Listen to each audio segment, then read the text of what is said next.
out of the state of Texas. A member of Congress has just died, just passed away. Sylvester Turner is his name. Now, there's a lot of facets to this story. Actually, I'm going to get into that. We still don't have cause of death, but there's some really important implications for this. So, just really quickly from ABC 13 Eyewitness News out of Texas. Sylvester Turner, the former mayor of Houston, who won election last November to fill whose seat, folks? This is one of the things that's wild about it. Sheila Jackson Lee's seat, okay, who had just passed away. So we've got a problem with people dying in this district here. He was 70 years old. He served 2 terms as the mayor of the city of Houston after being elected in 2016. I've got some interesting information on his tenure in Houston.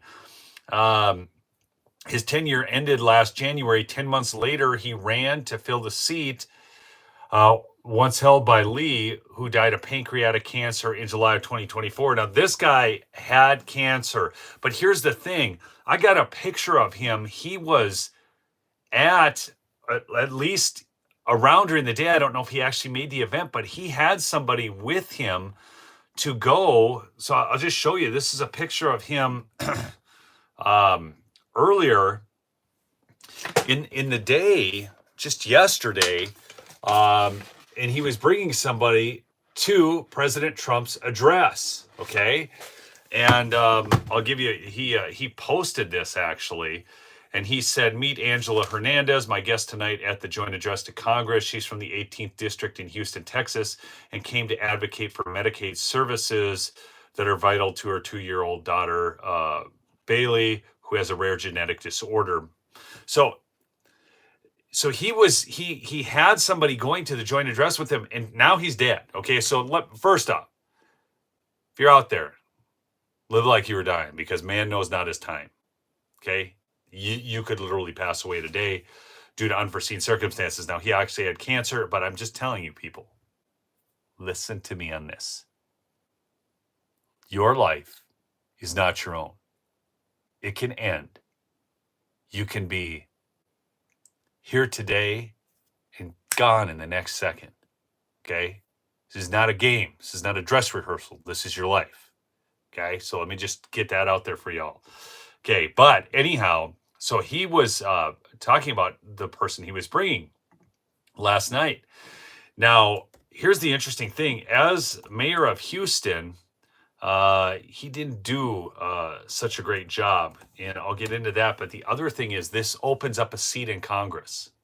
So the Democrats have just lost a seat as a result of this. Okay?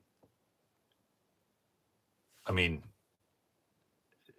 now here's the thing, just so you understand, because I know this question is going to come up. No, the seat cannot be filled by a Republican. Okay, because it's Congress. And so just so you understand, this is not a Senate seat. This is Congress. So, and I'm just going to give you, so the constitutional provision, okay, for House vacancies, which can happen, through death, resignation, or whatever. This is through Article 1, Section 2, Clause 4.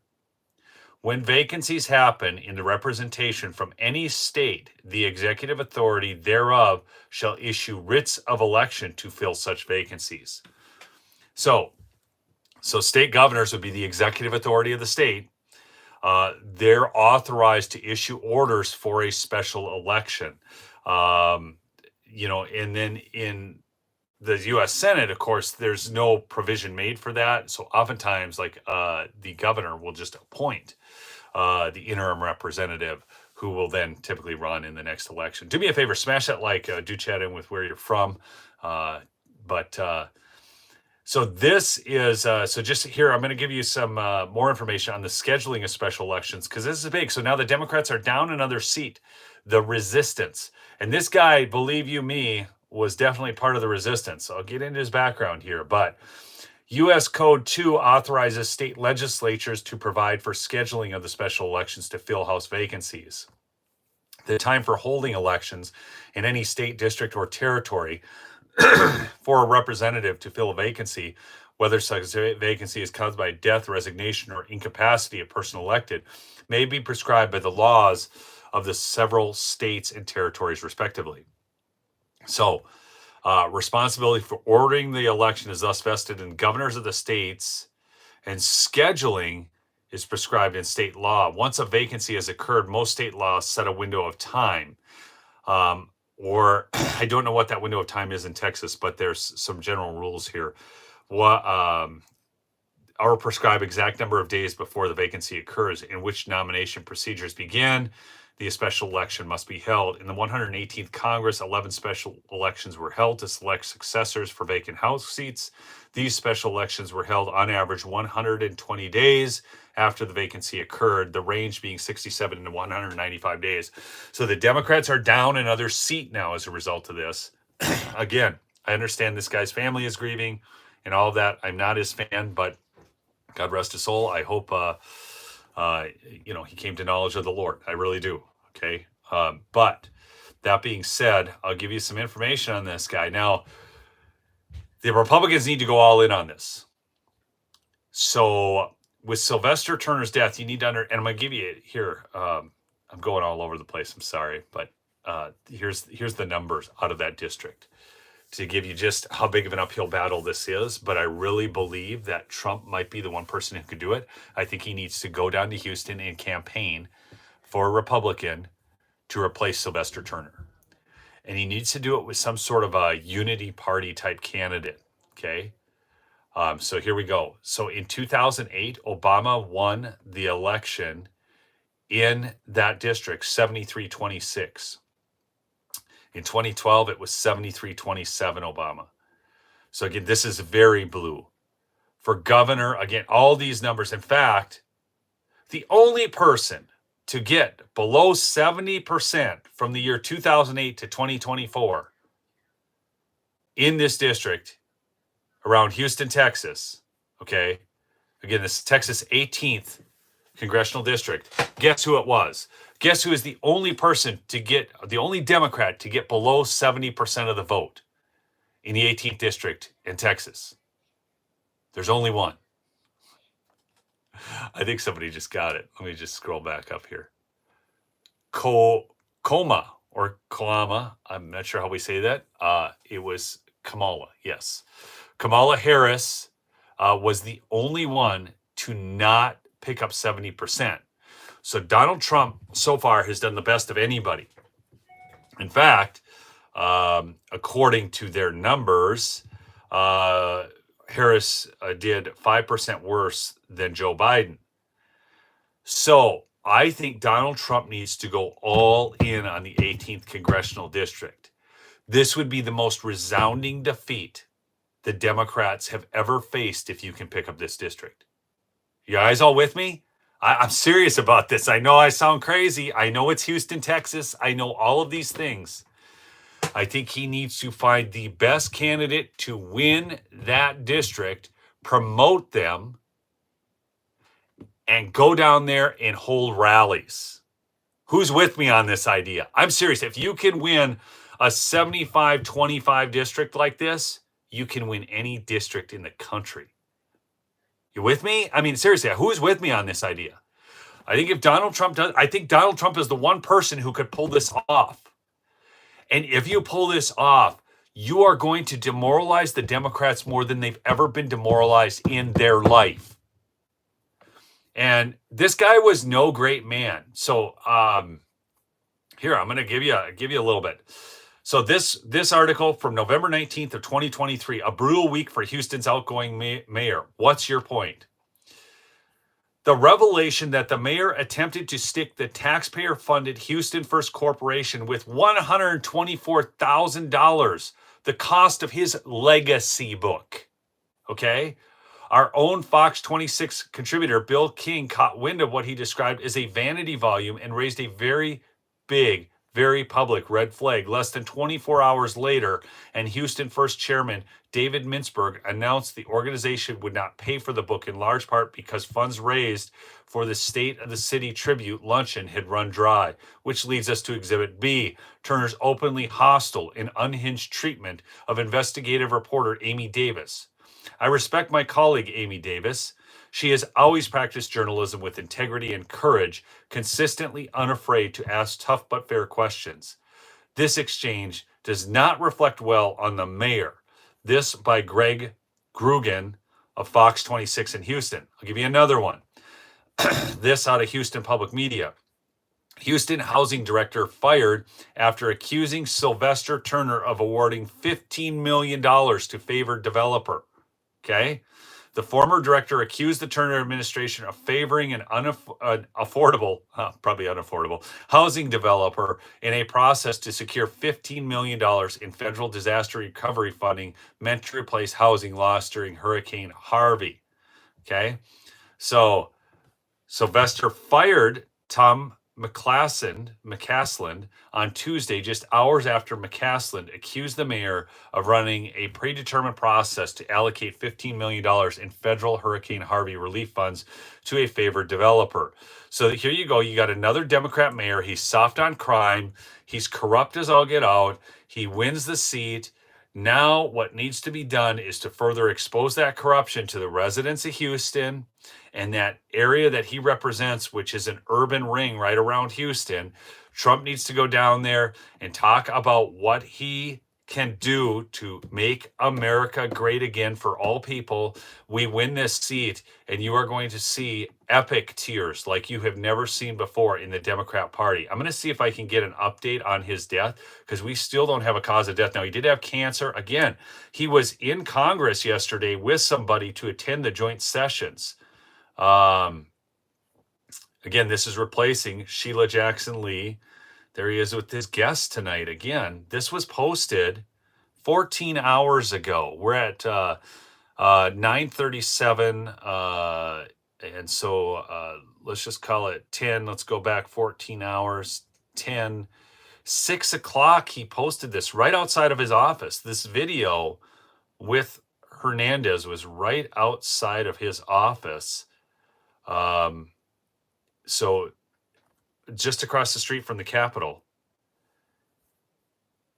And that was at 6 o'clock. And now he's dead. We still don't have why he died. I'm guessing it was the cancer. But we still don't have a cause of death. I mean, I'm searching all over here for you folks. But again, this is they've lost a seat. They have effectively lost a seat to be the resistance. Okay. Trump goes in there. He goes all in on Houston. Oh man, I hope he does this. So we're going to see a special election, probably 3-4 months out. The Democrats are going to push for that election as fast as they can get it. And unfortunately, because it's scheduled through, that would be the House down in Texas. And if you guys don't know Texas politics, the House in Texas is run basically by a Democrat. They have a power sharing agreement. The guy is the worst kind of rhino. He's basically a Democrat. For those of you in Texas, you need to get that crap fixed, because Texas is a deep red state and they're trying to make it purple. The Democrats want that blue. That is their like, whoo, if we can win Texas, we can win it all. And it is so bad down there. Again, if you're not following Texas politics, the guy I see used to be Dade Phelan. Then he was out. Who's the guy running the House down there in Texas now? He's awful. Was that Dade Phelan? Okay. Speaker of the House Texas. Let's see here. I think Dustin Burrows. That's it. Yeah, because Dade Phelan is gone, so now it's Dustin Burrows, and Dustin Burrows is like completely bad news. Okay, so they're gonna get that. That election will be scheduled quicker than it should be. Would be my guess. Anybody disagree with me on this? He's absolutely horrendous. Okay, he's not a Republican. And he's set up a power sharing agreement with the Democrats. So the Texas House of Representatives, very terrible. I've talked with Ken Paxton about this. In fact, I got to get him on the show. That reminds me. He said he'd come on the show. Yeah, this is this is a big event taking place. So, we have the situation in Wisconsin right now, folks. Gosh, God help me. If you are in Wisconsin, know anybody in Wisconsin, for the love of all things holy, make sure they're voting on April 1st for the Republican in the Brad Schmeil for the Supreme Court in Wisconsin, or you're going to see that get redistricted, and 2 Republicans are going to be redistricted right out of their seats. And one of them is our staunchest conservatives in the House of Representatives. So, again, there's just a lot of shifts going on with this narrow majority. You can't lose anything. And the Democrats, if they lost that seat, I'm telling you, folks, it would spell absolute doom for them. Okay. So, I'm hoping that Donald Trump goes all in on winning this seat. I know it's tough. I know we're talking, again, Kamala Harris got 69% of the vote, and she's the only person since 2008 as a Democrat to get less than 70%. But Donald Trump could do it. I really believe it. He could do it. Oh, gosh, it'd be great. He can get all the rap artists and hip hoppers to go there with him, man. But it's actually the majority of that district, just so you know, is Hispanic.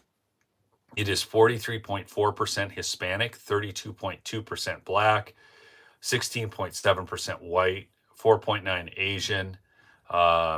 It is a Dem plus 23 district. So it's 99.94% urban and 0.06% rural. I'd say it's 100% urban. I don't see any rural in this.